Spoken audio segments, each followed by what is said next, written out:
World's Best School Psychologist. When I was 12, I came to the conclusion that everyone in the world, including my own family, was against me. I was never a problem child, but my parents sure treated me like one.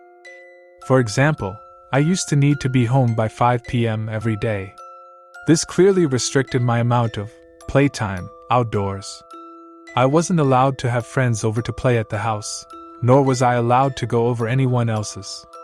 I had to finish homework directly after I came home from school, no matter how long it took.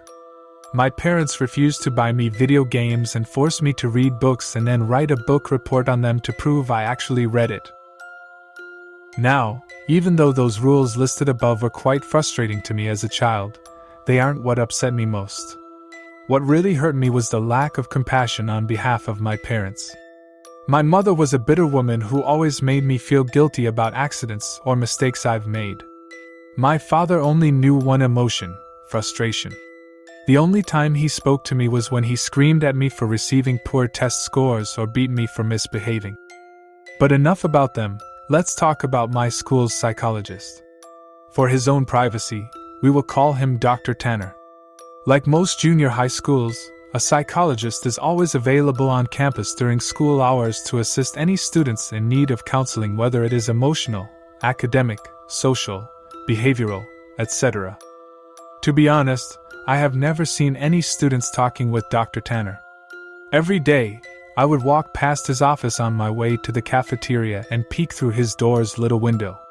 He would always be alone in there, working on some paperwork. I guess that most kids were too afraid to speak about their problems to an adult who was practically a stranger. For this reason, it took me 3 weeks to muster enough courage to go into his office. March 2, 1993, was the day I decided to voice my troubles to Dr. Tanner. During lunch break, I stood in front of his office door and knocked. Through the window, I could see him raise his head, smile, and motion for me to come in. I did. He greeted me by introducing himself and asking for my name. Dr. Tanner was a very soft-spoken man who seemed to radiate kindness. In less than 30 minutes, I rambled to Dr. Tanner about how mean my parents were to me and how they didn't care about me at all. After a while, my voice began to quiver and I stopped speaking. The psychologist listened patiently to my whole spiel, arms folded and head nodding. I half expected him to begin talking about how everything I had just said was untrue and that my parents loved me dearly and blah blah blah. But he didn't. Dr. Tanner leaned towards me with a grin on his face and said, "You know, I'm the best school psychologist in the world. I promise we will fix this." I rolled my eyes. "Okay, but how?" I asked. "I have my ways," he replied. "I'm a man of my word. I promise that within just 1 month, the relationship between you and your parents will change for the better. Forever."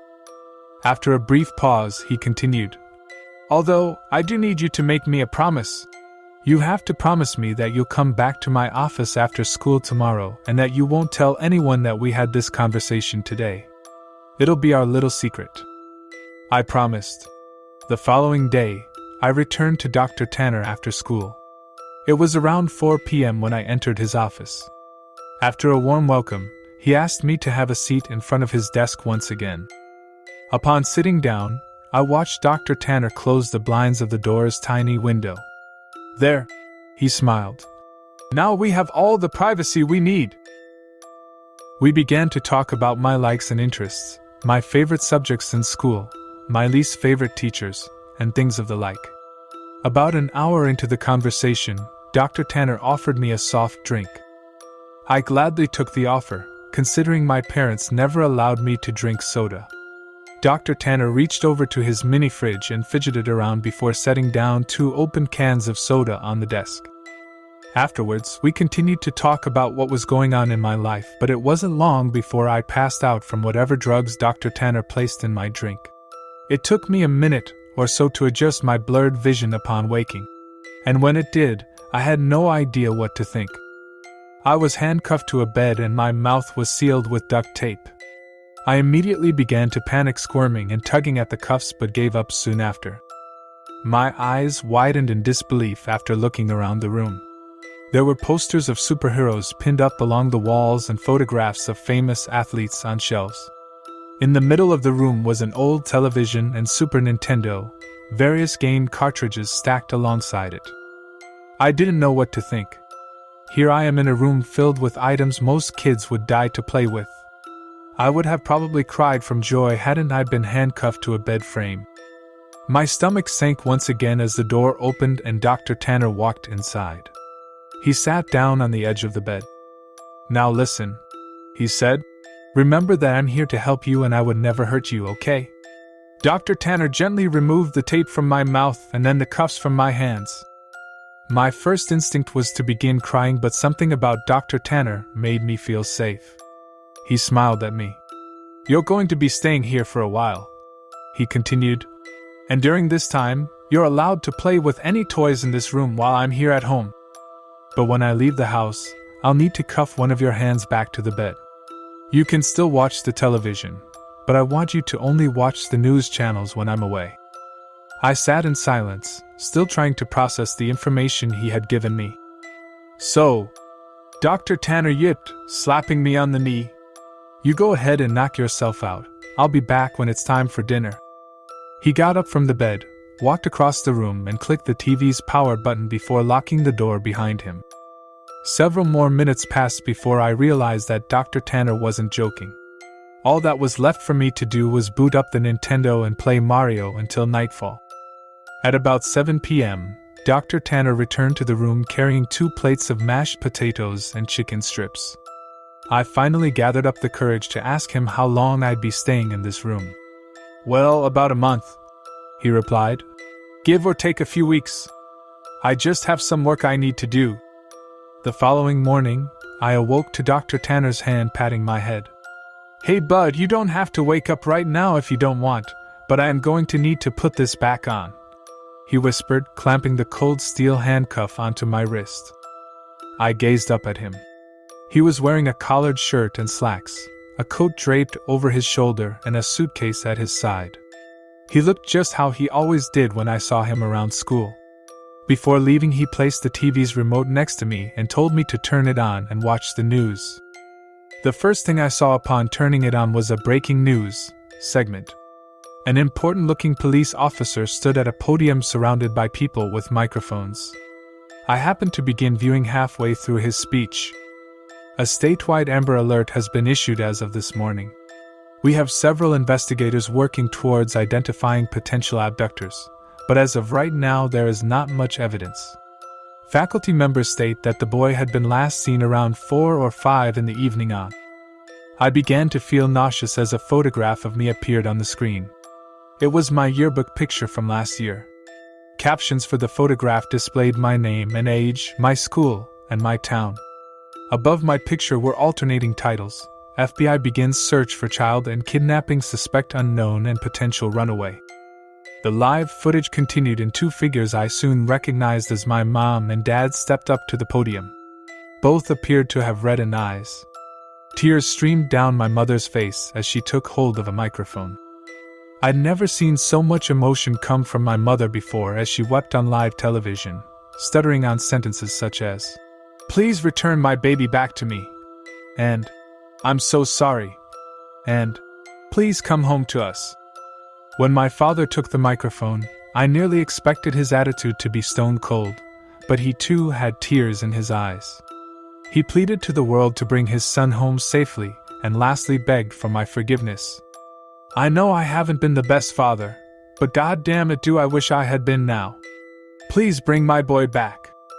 I turned the power off shortly after. My emotions were mixed, for I had never once seen my father cry.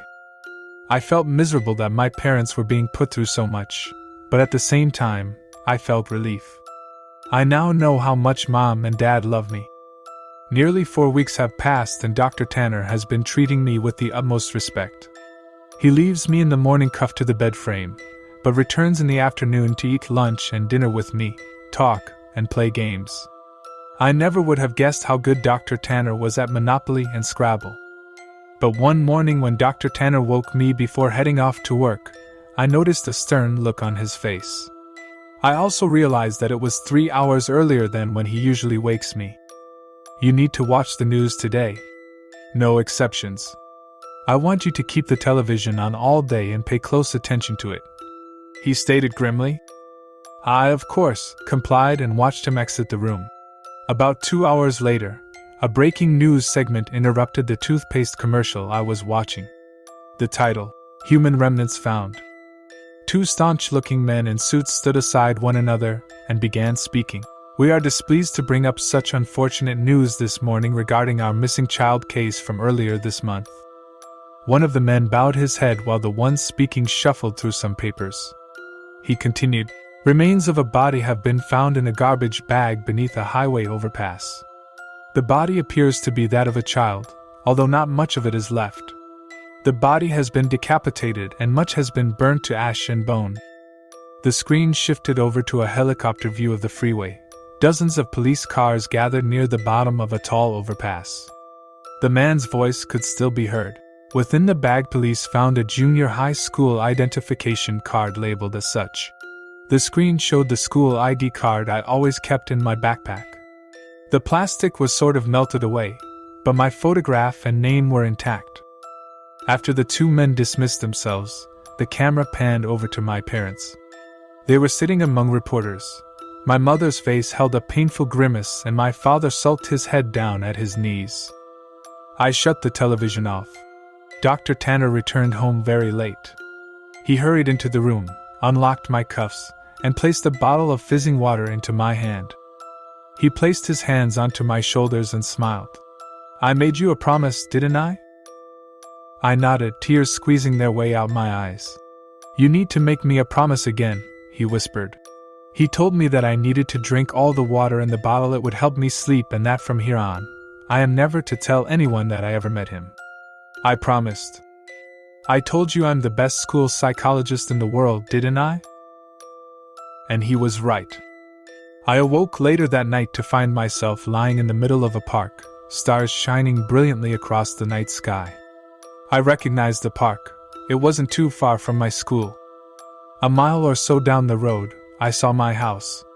The lights were off inside, but I could make out my father sitting on the step leading to the front door. I hesitantly called out to him. He lifted his head slowly, but when he saw it was me, he sprang to his feet, ran towards me arms open, yelling my name. My mother erupted from the house behind him. Dr. Tanner was right. Things have changed with my family and I. My parents smile more often and treat me lovingly. I could not ask for a more perfect ending. Every now and then, I see Dr. Tanner on campus walking to and from his office. Rarely do we ever make eye contact, let alone speak to one another, but sometimes he'll shoot me a wink and a smile. I'll always keep my promise to him and pretend I never met him, but there will always be one question forever floating in my mind. Who did Dr. Tanner decapitate and throw off the overpass? Thanks for watching. Subscribe and stay tuned for another episode tomorrow.